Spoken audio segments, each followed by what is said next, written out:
श्री कृष्ण महाराज का आगे कहना है, हे कुरुनंदन, इस विषय में निश्चय वाली बुद्धि एक ही होती है। जिनका एक निश्चय नहीं है, ऐसे मनुष्यों की बुद्धि अनंत और बहुत शाखाओं वाली होती है।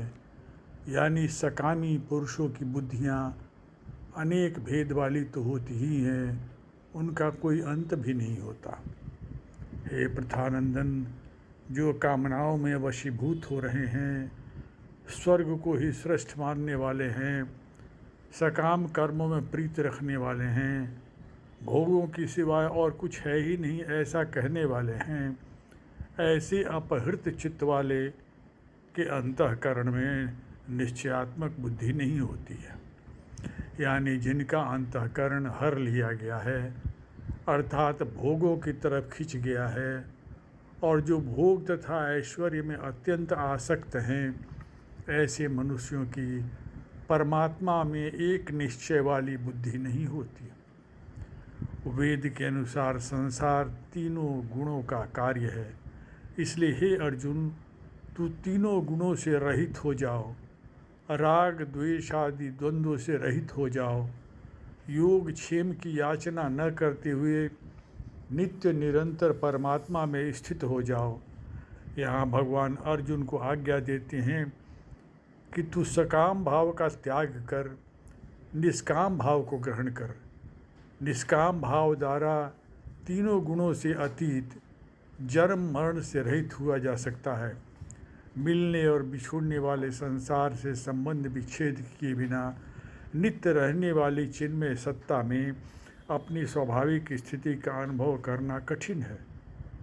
योग यानी अप्राप्त वस्तु की प्राप्ति और क्षेम यानी प्राप्त वस्तु की रक्षा की कामना का भी त्याग कर देना उचित है, क्योंकि कामना मात्र बंधन कारक ही है।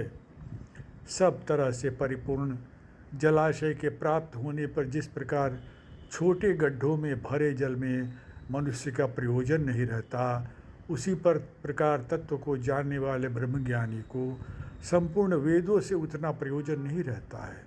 ब्रह्मज्ञानी को परमानंद प्राप्त हो जाता है, अतः उसे आनंद के लिए किसी क्रिया तथा पदार्थ की आवश्यकता नहीं रहती। वह पूर्णता को प्राप्त हो जाता है। ऐसे परमानंद में स्थित को ही इस श्लोक में ब्राह्मण की संज्ञा दी गई है। कर्तव्य कर्म करने से ही में ही तेरा अधिकार है, फलों में कभी नहीं। अतः तू कर्म फल की वासना वाला मत बन और तेरी कर्म न करने में भी आसक्ति न हो। यहाँ यह स्पष्ट किया जा रहा है कि एक कर्म विभाग है यानी करना, और एक फल विभाग यानी होना। करना मनुष्य के अधीन है और होना प्रारब्ध अथवा परमात्मा के अधीन है। हे धनंजय, तू आसक्ति का त्याग करके सिद्धि असिद्धि में सम होकर कर्मों को कर, क्योंकि समत्व भाव ही योग कहा जाता है। एक वस्तु या व्यक्ति के प्रति अगर राग है तो दूसरी वस्तु या व्यक्ति में द्वेष होना अवश्य ही संभव है।